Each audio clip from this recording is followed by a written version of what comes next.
मान लो आपके पास कोई डेटा है, ठीक है, डेटा है, सपोज करो किसी स्कूल में क्लास 10th के स्टूडेंट के मैथ के मार्क्स का डेटा है, किसी टेस्ट का, जो कि आउट ऑफ 10 उनको मार्क्स मिले, ठीक है।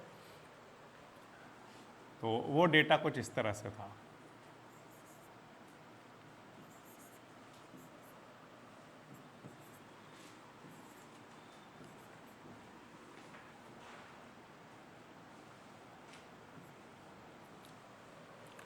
इस तरह से मैंने कुछ मार्क्स लिख दिए हैं। कितने स्टूडेंट के मार्क्स हैं? 1 2 3 4 5 6 7। एक दो और लिख लेते हैं, लाइक एक और लिख लेते हैं, 8 स्टूडेंट, ठीक है। 8 स्टूडेंट के मार्क्स हमने एग्जाम्पल के लिए ले लिए आउट ऑफ 10, ठीक है। अब मान लो ये जो मार्क्स हैं, अगर किसी बच्चे से पूछा जाएगा, इस पहले वाले बच्चे से, आपके मार्क्स कितने आए हैं, तो वो कहेगा 8, ठीक है, आउट ऑफ 10। कैसे मार्क्स आए हैं? अच्छे मार्क्स हैं, ठीक है। दूसरा ये वाला जो बच्चा है, इससे पूछे जाएंगे कितने मार्क्स आए हैं, तो वो कहेगा 7। कैसे मार्क्स हैं? तो वो भी कहेगा अच्छे मार्क्स हैं, ठीक है। 1 को आप क्या कहोगे? पुअर मार्क्स हैं। 4 को और 5 को किस कैटेगरी में रखोगे? अच्छे मार्क्स हैं या कैसे मार्क्स हैं? एवरेज मार्क्स हैं। ये पुअर मार्क्स हैं 4 और 5, ठीक है। 6 कैसे मार्क्स हैं? अब पता नहीं अच्छे हैं पुअर, क्या नाम रखोगे इनका? हमने कहा ये सब बात करने का कोई मतलब नहीं है कि पुअर मार्क्स हैं कि अच्छे मार्क्स हैं। एक पहले क्राइटेरिया बनाओ, ठीक है, एक तरीका बनाओ, जिसके ऊपर अगर मार्क्स होंगे तो वो अच्छे मार्क्स, जिसके नीचे होंगे तो पुअर मार्क्स, ठीक है। अच्छा, ठीक है, तो हमने बनाया। उसको बनाने के लिए हमने एक टर्म निकाला, हमने एक नंबर निकाला। वो नंबर क्या कहलाएगा? मीन, जो कि इन सब का क्या होगा? एवरेज, ठीक है। इन सब का एवरेज निकालने का तरीका क्या है? इन सबको ऐड करा लो, ठीक है। इन सबको क्या कर लो? ऐड करा लो, और ऐड कराने के बाद जितने ये हैं उससे क्या कर दो? डिवाइड करा दो, ठीक है। हमने ऐसा ही किया। ये तो बन गया, देखो कितना, 10 और 16, और ये कितना बन गया? 24, और ये कितना हो गया? 12, ठीक है। तो 12 और 24 ऐड करा लो, कितना हो गया? 36, और 10 कितना हो गया? बोलो 46। 46 और 1 कितना? 47/8, ठीक। 8 से इसको डिवाइड कराइए, ठीक है। तो कितना जाएगा बोलो? 5 पॉइंट समथिंग आएगा, है ना। 7 बचा होगा ना। 5 पॉइंट कितना? 8। 5.8 आ गया मान लो एवरेज इसका, ठीक है। हमने सॉल्व कर लिया, क्या आ गया? एक नंबर आ गया हमारे पास, ठीक है। अब इस कैलकुलेशन का कोई मतलब नहीं, ये हमें नंबर चाहिए था, वो नंबर हमने लिख लिया, ठीक। अब देखो, सुनो ध्यान से, ये नंबर है 5.8, जो कि किसको दिखा रहा है? ये दिखा रहा है कि जो मार्क्स आए हैं वो इस नंबर से या तो थोड़े ज़्यादा हैं या थोड़े कम हैं।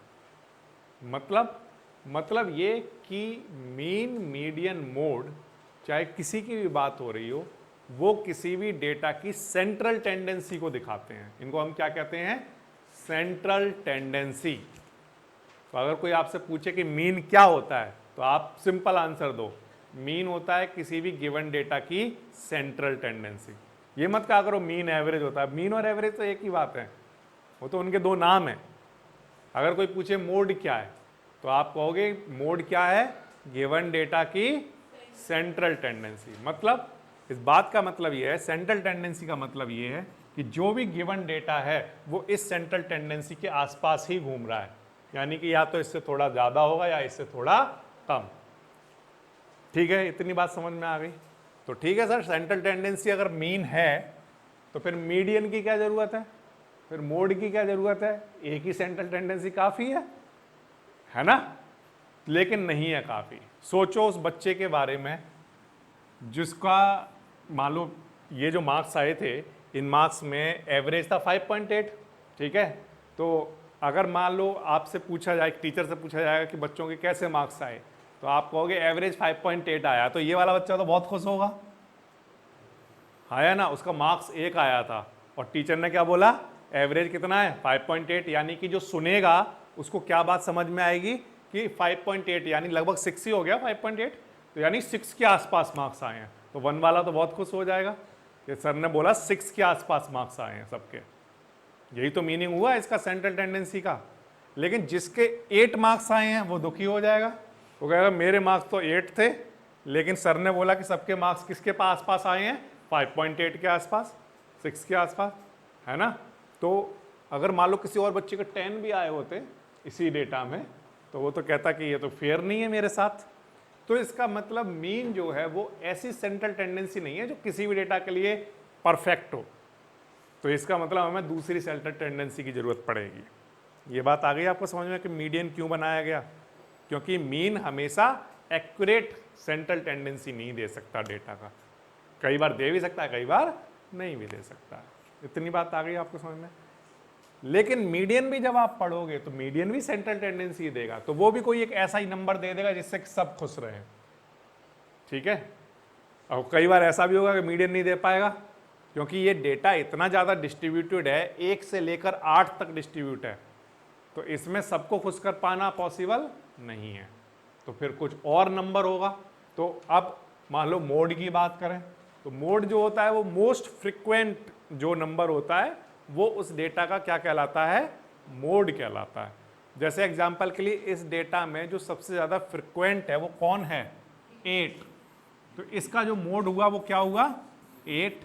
अब इसकी सेंट्रल टेंडेंसी क्या आई, 8, और सेंट्रल टेंडेंसी का मतलब है कि गिवन नंबर जो है वो जो ये गिवन नंबर है, जो गिवन डेटा है उसका ये सेंट्रल टेंडेंसी है, मतलब जो भी डेटा है वो इसके आसपास घूम रहा है, यानी कि इसके आसपास घूम रहा है का मतलब हो गया कि ये मोस्ट फ्रिक्वेंट नंबर है। तो अगर मान लो मैं अभी आपको बोलूं कि मोड किसी गिवन डेटा का 8 है, तो आप सोचोगे सबसे ज़्यादा मार्क्स कितनी बार आए होंगे, 8। लेकिन ऐसा भी नहीं है, किसी बच्चे के 1 आए हैं, किसी के 4 भी आए हैं, किसी के 6 भी आए हैं, तो आप बाकी बच्चों के बारे में पता नहीं कर पाओगे कि उनके मार्क्स कैसे थे, ठीक है। बस आप इतनी जानकारी मिल जाएगी आपको कि हाँ ज़्यादा बच्चों के मार्क्स 8 आए होंगे क्योंकि मोड 8 है। तो इसका मतलब अकेली सेंट्रल टेंडेंसी किसी भी गिवन डेटा के लिए काफ़ी नहीं है, इसलिए हमने डिफरेंट डिफरेंट टेंडेंसी बनाई है, सारी की सारी सेंट्रल टेंडेंसी है। बात आ गई आपको समझ में। क्लास 10th में जब आपको मीन, मीडियन, मोड जब पढ़ोगे तो आपको मीन निकालने के 3 फॉर्मूले पढ़ने हैं, 3 मेथड पढ़ने हैं मीन के लिए। सबसे पहला मेथड है डायरेक्ट मेथड, ठीक है। सबसे पहला मेथड है डायरेक्ट मेथड, जिसमें मीन को हम लोग x बार से डिनोट करते हैं और उसको निकालने का फॉर्मूला होता है summation of fi into xi upon summation of fi। यहाँ पर f जो है वो फ्रीक्वेंसी है और x जो है वो क्लास मार्क है। अभी हम लोग डिस्कस करेंगे क्लास मार्क क्या होता है। फिर इसके बाद आपको नेक्स्ट मेथड जो पढ़ना है वो है स्टेप डेविएशन मेथड, या पहले इससे पहले एक और मेथड पढ़ लोगे फिर इस पर जाओगे, वो है अज्यूम्ड मीन मेथड, ठीक है। अज्यूम्ड मीन मेथड, ये कौन सा मेथड है, इस मेथड में मीन में a ऐड करा दिया जाएगा और fi xi की जगह fi di यूज होगा और समीशन ऑफ fi, ठीक। फिर इसके बाद नेक्स्ट जो है वो आप पढ़ोगे लास्ट स्टेप डेविएशन मेथड। जब मीन निकालना है सर तो इन सब से क्या सेम मीन के आंसर आते होंगे, तो आंसर है यस, मीन का आंसर सेम ही आएगा। कुछ पॉइंट्स में थोड़ा बहुत ऊपर नीचे हो, that is okay, but answer सब में से कैसा आएगा, सेम आएगा, ठीक है। और इसमें जो मीन का फॉर्मूला होगा वो होगा summation of fi ui upon summation of fi into में h। अब ये 3 फॉर्मूले क्यों बना दिए, जब आप कह रहे हो सबके आंसर ही सेम आएंगे हैं, तो फिर एक ही मीन का फॉर्मूला पढ़ लो, ये बाकी के दो क्यों पढ़ रहे हैं हम? तो उसका आंसर ये है कि कई बार हमारे पास ऐसा डेटा आता है जिसमें गिवन डेटा में फ्रीक्वेंसी के नंबर बहुत बड़े बड़े नंबर होते हैं। तो जब उन फ्रीक्वेंसी के नंबर को उनके क्लास मार्क्स से मल्टीप्लाई कराएंगे तो बहुत बड़े बड़े नंबर आएंगे, और उनको जब डिवाइड कराओगे तो और बड़ा डिवीजन आएगा, तो उसमें मीन निकालने में बहुत टाइम लगेगा। समझ में आ रही है बात? जैसे एग्जांपल के लिए मान लो आपके पास इस तरह का डेटा गिवन है, आपको गिवन है क्लास इंटरवल, ठीक है, और मान लो आपको उसके लिए फ्रीक्वेंसी गिवन है। क्लास इंटरवल एग्जाम्पल के लिए लिखता हूं 0 से 10, 10 से 20, 20 से 30, 30 से 40, इस तरह से। अब मान लो बच्चों इसकी फ्रीक्वेंसी इस तरह से है, ध्यान दो, 2, 5, 7, 8। कैसे नंबर हैं? छोटे नंबर माने जाएंगे, ये स्मॉल नंबर हैं, ठीक है। तो इस क्वेश्चन को हम लोग कौन से मेथड से करेंगे? डायरेक्ट मेथड से, ठीक है। लेकिन अगर इसी में मान लो फ्रीक्वेंसी ऐसी ना होकर फ्रीक्वेंसी ऐसी होती, 23, 57, ठीक है, 27 या 72, ऐसे कुछ 85, कैसे नंबर हैं? बड़े नंबर हैं, इनको मल्टीप्लाई भी कराने में टाइम लगेगा और फिर इनका डिवीजन भी बहुत बड़ा होगा। तो ऐसा जब क्वेश्चन आएगा, ध्यान रखो, इसको किससे करने वाले हो आप लोग? डायरेक्ट से। इसको किससे करोगे? अज्यूम मीन से। लेकिन जब बिल्कुल इंतहा ही हो जाए, बहुत ही बड़े बड़े नंबर आ जाएं, मान लो ऐसा आ गया 237, 571, कुछ 723, 805, कुछ अजीब अजीब से नंबर आ जाएं, तब उनके लिए हम लोग और आगे बढ़ जाएंगे और कौन सा मेथड यूज करेंगे? Step deviation method. बात आ रही है आपको समझ में? तो छोटे में डायरेक्ट, उससे थोड़े बड़े आ जाएंगे तो अज्यूम, और उससे भी बड़े आ जाएंगे तो स्टेप डेविएशन। मैंने सिर्फ ये नंबर केवल आपको समझाने के लिए कुछ रैंडम ऐसे लिख दिए हैं। किसी बच्चे के लिए अगर ये नंबर बड़े हैं कि सर मुझे तो इसी में ही प्रॉब्लम आती है, बड़े, ये भी मेरे लिए तो ये भी बड़े हैं, तो मैं ये कहूँगा कि अज्यूम नहीं, इसको भी किससे कर सकते हो आप? स्टेप से। क्योंकि स्टेप डेविएशन मेथड में ये वाले नंबर इससे भी छोटे हो जाएंगे, मैं ये कहूँगा, कैलकुलेशन करने के लिए, ठीक है। तो अगर आपको कभी भी अपनी कैलकुलेशन आसान बनानी हो तो जो सबसे बढ़िया मेथड है वो है स्टेप डेविएशन मेथड। छोटी बनानी हो, थोड़ी कम छोटी बनानी हो कैलकुलेशन, ठीक है, तो अज्यूम, और फिर अगर पहले से ही ईजी वाली कैलकुलेशन है तो डायरेक्ट।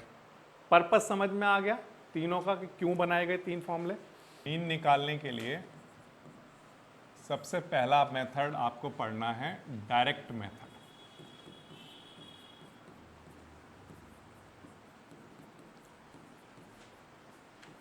स्टैटिस्टिक्स चैप्टर में क्लास 10th में सिर्फ एक काम अगर बच्चा कर ले तो ये चैप्टर तैयार हो जाता है, वो है इसका फॉर्मूले याद रखना, ठीक है। अगर फॉर्मूले आपको याद हैं तो फिर क्वेश्चन हो जाएंगे बड़े आसानी से। डायरेक्ट मेथड का फॉर्मूला क्या होता है? Summation of xi upon summation of. फॉर्मूले याद रखने का क्या फायदा है? फॉर्मूले याद रखने का ये फायदा है कि हमें ये पता चल जाता है कि कितने कॉलम रिक्वायर्ड हैं, ये बेनिफिट है। मतलब इस बात का मतलब ये है कि मान लो आपको कोई क्वेश्चन दिया हुआ है और उस क्वेश्चन में जो डेटा है मान लो आपको हॉरिजॉन्टली दिया हुआ है, जैसे मैं एक्सरसाइज 13.1 का क्वेश्चन नंबर 1 लिखता हूँ, तो उसमें जो डेटा गिवन है ना वो इस तरह से है। A survey was conducted by a group of student as a part of their environment awareness programme in which they collected the following data regarding the number of plant in 20 houses in a locality. Find the mean number of plant per house. तो data उसमें horizontally दिया हुआ है but मैं उसको vertically में convert कर रहा हूँ। नंबर ऑफ प्लांट दिए हुए हैं और गिवन है क्या? Number of house. ठीक है, ये अब डेटा कैसे गिवन है वो मैं लिखता हूं। सबसे पहले 0 से 2, 2 से 4, 4 से 6, 6 से 8, 8 से 10, 10 से 12 एंड 12 से 14। ठीक है, इनके सामने इनकी फ्रीक्वेंसी गिवन है। ये देखो क्या दिया हुआ है, सुनो, 0 से लेकर 2, ये क्या हैं? ऐसे कितने हाउस मिले जब 20 हाउस पर सर्वे किया गया, तो ऐसे कितने हाउस मिले वो दिया हुआ है, यानी कि ये उनकी फ्रीक्वेंसी है। ठीक है, 1, फिर 2, फिर 1, फिर 5, फिर 6, फिर 2 और फिर 3। अब ये जो डेटा आपको गिवन है, ये जो फ्रीक्वेंसी आपको गिवन है, ये फ्रीक्वेंसी आपको बड़े नंबर दिखाई दे रहे हैं छोटे छोटे, तो यानी कि ये क्वेश्चन डायरेक्ट मेथड से होगा। ठीक है, और ये क्लास इंटरवल गिवन है। अब फॉर्मूला याद रखने का बेनिफिट ये है कि हमें ये पता चल जाता है कि हमें कॉलम कौन कौन से चाहिए। एक तो हमें चाहिए एफ आई का सम, एफ आई का सम चाहिए, और हमें क्या चाहिए, एफ आई इंटू एक्स आई। तो एक्स आई तो अभी तक कहीं पर दिखा नहीं, तो पहले हमें एक्स आई निकालना पड़ेगा, यानी कि एक कॉलम किसका बनने वाला है, एक्स आई। एक्स आई को हम लोग क्या कहते हैं, क्लास मार्क। क्लास मार्क क्या होता है, क्लास मार्क एक गिवन इंटरवल का एवरेज होता है। मतलब 0 से 2 प्लांट का अगर हमें एवरेज निकालना हो तो वो क्या कहलाएगा, इसका क्लास मार्क। 0 से 2 का एवरेज कैसे निकालोगे, इन दोनों को ऐड करोगे और 2 से डिवाइड कराओगे, तो डिवाइड कराने पर आंसर कितना आएगा, 1। 2 और 4, 2 से लेकर 4 प्लांट तक का एवरेज जब निकालोगे तो इसका क्लास मार्क निकल जाएगा। वो कितना आएगा, बोलिए, 3। नेक्स्ट कितना आएगा। अब ये जो क्लास मार्क है ये एक रेगुलर इंटरवल में ही चलता रहेगा। ठीक है, जैसे 1, 3, 5, फिर नेक्स्ट कितना आता होगा, 7, फिर इसके बाद 11 और फिर क्या बन गया, एक्स आई। फॉर्मूला जब अगर मुझे याद है तो मुझे ये भी याद रहेगा कि मुझे एफ आई का डॉट चाहिए किससे, एक्स आई से, यानी कि ये वाला कॉलम भी बनाना पड़ेगा। अभी तो एफ आई का कॉलम है, एक्स आई का है, लेकिन मुझे किसका चाहिए, एफ आई इंटू ये चाहिए ना, तो इसलिए ये बनाओ, और एफ आई इंटू एक्स आई मतलब इन दोनों का मल्टीप्लाई है, तो 1 का 1 से कराना है, फिर इसके बाद 6, फिर इसके बाद 35 यहाँ पर आ गया कहीं, फिर इसके बाद फॉर्मूला याद रखने का एक बेनिफिट ये भी है कि हमें ये भी पता रहेगा कि एफ आई एक्स आई का क्या चाहिए, सम। ठीक, तो यहाँ पर इसका सम करा लेते हैं, ये हमें देगा summation of F I X I. ठीक है, इसका सम और समीशन ऑफ एफ आई ये तो हमें दे ही रखा था कि हमने 20 हाउस पर किया था सर्वे, वैसे आप चाहो तो वैसे भी ऐड करा सकते हो, तो 20 आ जाएगा। ठीक है, एफ आई एक्स आई का सम पता है, एफ आई पता है, एफ आई का सम पता चल गया। ठीक है, अब हम मीन निकाल सकते हैं बड़े आसानी से। मीन का फॉर्मूला लगाएंगे, summation of F I X I upon summation of F I. ये कितना आया था, 162, और अपॉन में क्या, 20। ठीक है, ये कितना बनेगा, 8.1। तो फॉर्मूला याद रखने का बेनिफिट ये है कि एक तो ये पता चल जाएगा कि एफ आई एक्स आई का एक कॉलम चाहिए होगा, है ना, और वहीं से ये पता चल जाएगा इसका सम चाहिए होगा, और वहीं से ये पता चल जाएगा कि समेशन ऑफ एफ आई भी चाहिए होगा। बस वैल्यू निकालो, उनका सम कराओ, वैल्यू पुट कर दो, आंसर आ जाएगा। ठीक है, तो डायरेक्ट मेथड आसान है, बड़े आसानी से आप कर पाओगे। इसमें अगर आप देखो तो ये देखो ध्यान से, क्वेश्चन नंबर 1 के जो फ्रीक्वेंसी हैं बहुत ही छोटी छोटी सी थी, तो ये भी बड़े आसानी से कर सकते हो। कोई बच्चा सेकंड क्वेश्चन में भी जो फ्रीक्वेंसी है वो बहुत ज़्यादा बड़ी नहीं है, अगर उनको भी अगर करना चाहे तो कर सकता है, अगर लेकिन अगर उसे वो ये भी बड़ी लगती हो तो वो अज्यूम मेथड से कर सकता है सेकंड वाले क्वेश्चन को। ठीक है, इसके अलावा स्टेप डेविएशन मेथड से बता सकते हो कौन सा क्वेश्चन आपको लगता है कि किया जाना चाहिए? तो आंसर है क्वेश्चन नंबर 5। क्वेश्चन नंबर 5 में देखो ये फ्रीक्वेंसी कौन कौन सी हैं, 15, 110, 135 है ना, ऐसा नंबर ऐसे बड़े बड़े नंबर आ रहे हैं। तो इसको हम लोग करेंगे किससे? स्टेप डेविएशन से। और अगर इस और थोड़ा कुछ बीच का नंबर दिख रहा हो आपको, जैसे एग्जाम्पल के लिए सेकंड वाले क्वेश्चन को ही कंसीडर करते हैं अज्यूम मीन के लिए, ठीक है? देखिए ध्यान दीजिए, सेकंड मेथड का नाम बताइए क्या है? Assumed mean method. Assumed mean method का फॉर्मूला क्या है? देखो सुनो ध्यान से, एक अच्छी बात सुन लो, summation of F I into X I upon summation of F I, ये फॉर्मूला डायरेक्ट मेथड में पढ़ा है आपने। अब मैं क्या कर रहा हूं, ध्यान देना, ये जो एफ आई है इसे ऐसा ही लिखा रहने दे रहा हूं, इस एक्स आई के साथ मैं माइनस करा रहा हूं ए। एक्स आई में से क्या माइनस करा रहा हूं? ए। अगर मैं कोई चीज माइनस करा रहा हूं तो उसी को मुझे क्या करना पड़ेगा? प्लस भी करना पड़ेगा, ठीक है? और अपॉन में क्या चल रहा है? समीशन ऑफ एफ आई, ठीक है? तो A plus summation of F I, X I minus A को हमने थोड़ी देर के लिए क्या नाम दे दिया? डी आई, ठीक है? ये फॉर्मूला होता है अज्यूम मीन मेथड का। यहां पर जो डी आई होता है वो किसके इक्वल होता है? एक्स आई माइनस ए के। तो ये डायरेक्ट मेथड ही पढ़ रहे हो आप, है ना? बट डायरेक्ट मेथड में ही बस आपने ए प्लस कर दिया है और ए माइनस कर दिया, बस इतना सा हुआ है, ठीक है?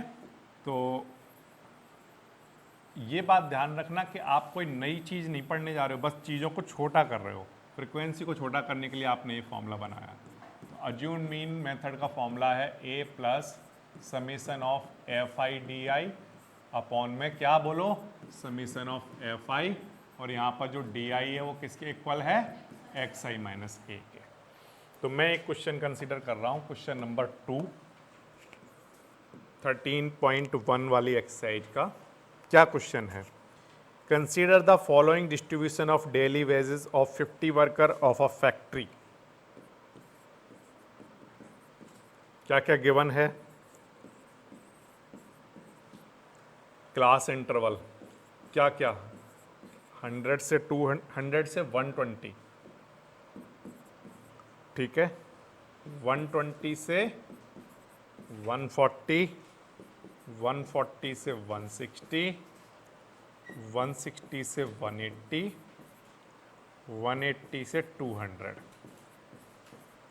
और गिवन है इनके नंबर ऑफ वर्कर जिन पर ये खर्चे हो रहे हैं, कितने कितने हैं? 12, 14, 8, 6, 10, ठीक? ये 50 वर्कर का डेटा हमें गिवन है। अब देखो बच्चों, ये फॉर्मूला अगर आपने याद किया हुआ है तो सबसे पहली चीज़ जो आपके दिमाग में आएगी वो ये कि मुझे क्या चाहिए होगा? ए कहाँ से ढूंढोगे? तो आंसर है ए ढूंढा जाएगा क्लास मार्क से, फ्रीक्वेंसी से नहीं। कहाँ से? क्लास मार्क से।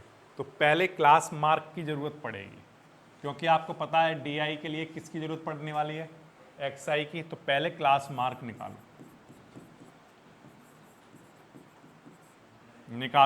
100 और 120 को ऐड करके 2 से डिवाइड कराओ, 110। नेक्स्ट, तो अब ये हमारे पास एक सीक्वेंस बन गया, 150, 170, 100। बड़े बड़े नंबर हैं ये, तो इस क्वेश्चन को वैसे भी अज्यूम मीन से ही करना चाहिए। ध्यान रखना, फ्रीक्वेंसी ही नहीं, इस बात का भी ध्यान रखें क्लास इंटरवल भी अगर बड़े बड़े हों, ठीक है, बड़े बड़े नंबर आ रहे हों उसमें, तो उनको उस केस में भी अज्यूम मीन या स्टेप डेविएशन करना है, ठीक है? क्लास मार्क हो गया, ये निकल कर आ गया क्या? एक्स आई। अब इसमें अज्यूम करना है आपको एक नंबर, वो आप किसी को भी मान सकते हो, चाहे आप ए इसको मानो, इसको मानो, इसको मानो, इनमें से किसी भी नंबर को आप ए मान सकते हो, जो आपका मन करता हो। अगर पहले वाले को मानना चाहते हो पहले वाले को मान लो, कोई फर्क नहीं पड़ता। जनरली मैं ये करता हूँ कि जो मिडिल वाला नंबर होता है मैं उसको ए मान लेता हूँ, ठीक है।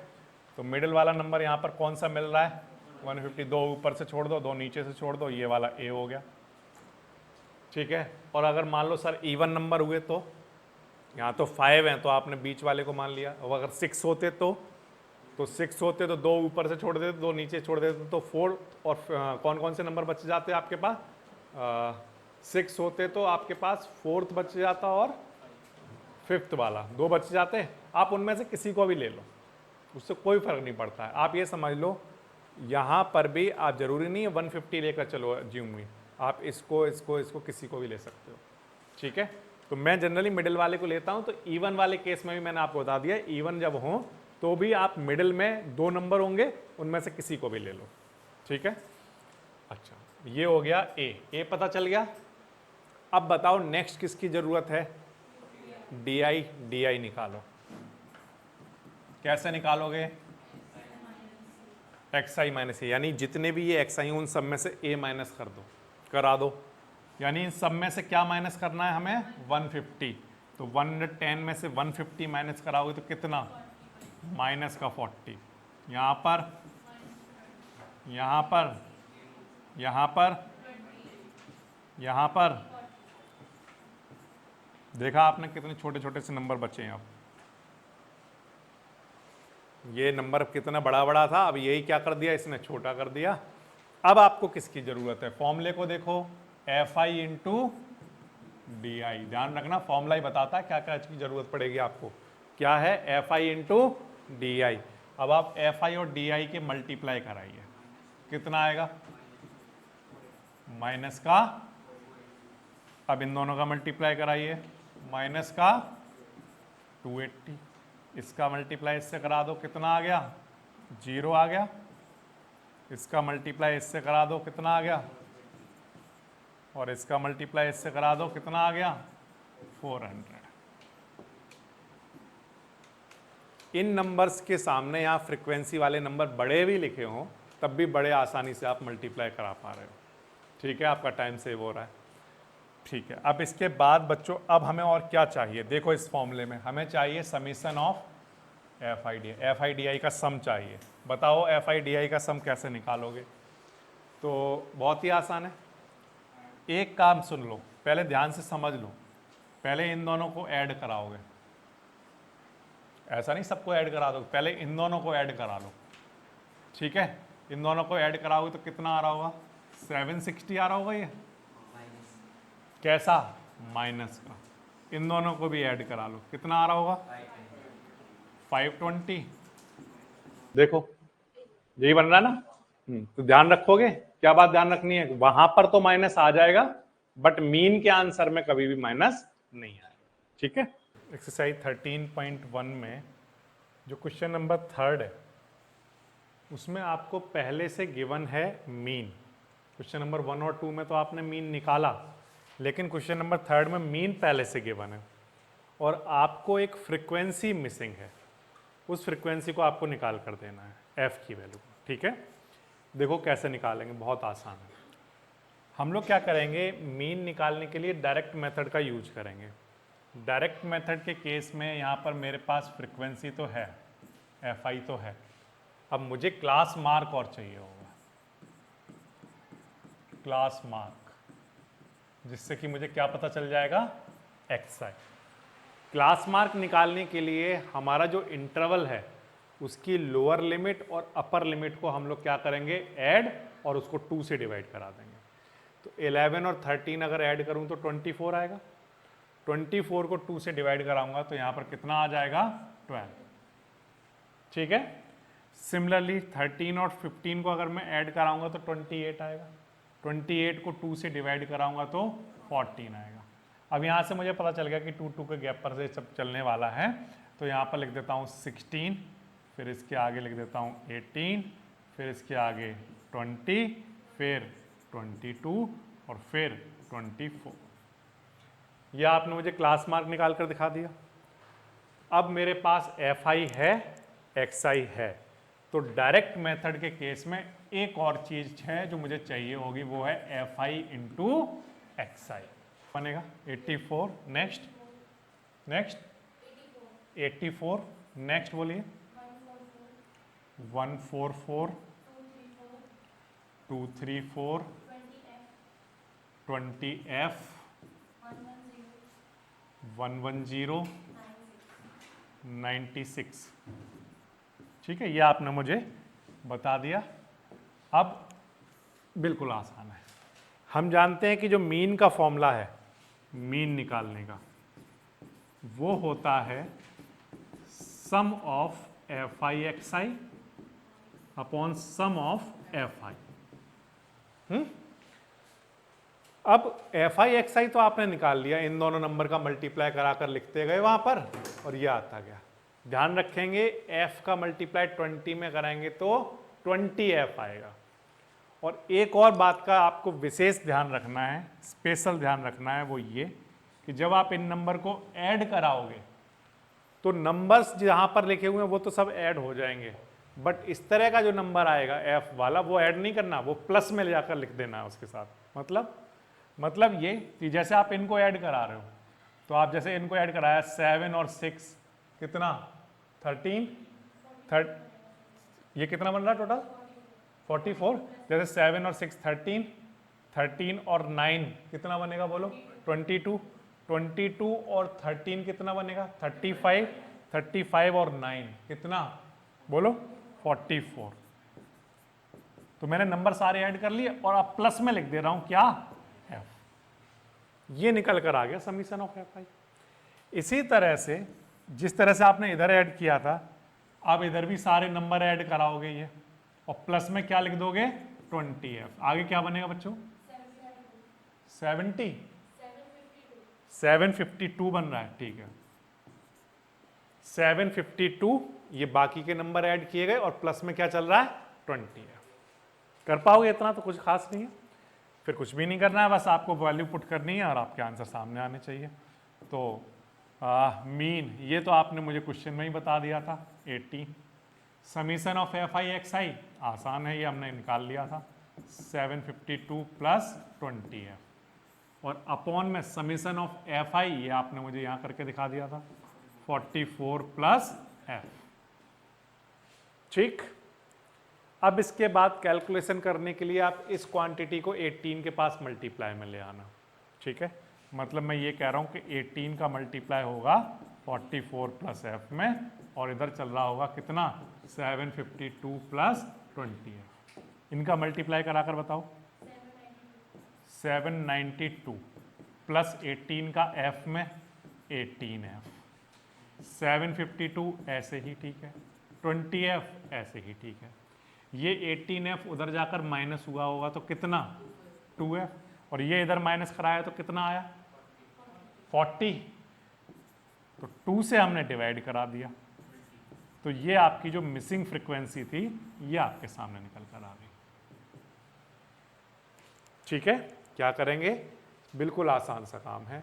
आपको ये इस तरह से हॉरिजॉन्टली दे रखी थी, मैंने उसको वर्टिकली लिख लिया, कॉलम में लिख लिया। फिर क्या करा सर, फिर मुझे पता था कि मैं डायरेक्ट मेथड यूज करने वाला हूं तो मुझे एक्स आई की जरूरत पड़ेगी। एक्स आई निकालना सब बच्चों को आता है। ठीक है, फिर अब क्या बचा, एफ आई इंटू एक्स आई कराते जाओ केयरफुली, बस ये ध्यान रखना 20 का एफ में मल्टीप्लाई होगा तो यहाँ 20f आएगा। और फिर एडिशन करते वक्त ये ध्यान रखना कि नंबर तो सब ऐड होंगे और जो एफ वाली चीज़ है वो प्लस में लिख दी जाएगी। ऐसे इधर नंबर तो सब ऐड होंगे लेकिन जो एफ वाली क्वांटिटी है वो यहाँ पर प्लस में आएगी। फिर मीन का फॉर्मूला लिखोगे, मीन दे रखा है क्वेश्चन में, सम लिखोगे, इसको इधर लाओगे, मल्टीप्लाई कराओगे, एफ वाले एक तरफ बिना एफ वाले एक तरफ, जब सॉल्व करोगे ये आंसर आ जाएगा। ठीक है, तो मीन वाले तो जो क्वेश्चन है बाकी के वो तो आप बड़े आसानी से कर पाओगे, डायरेक्ट मेथड लगाओ, अज्यूम मीन, स्टेप डेविएशन, तो ये एक्सरसाइज तो आप कंप्लीट कर लोगे 13.1। कोई भी सपना साकार करने के लिए सबसे जरूरी है सही कोच का होना।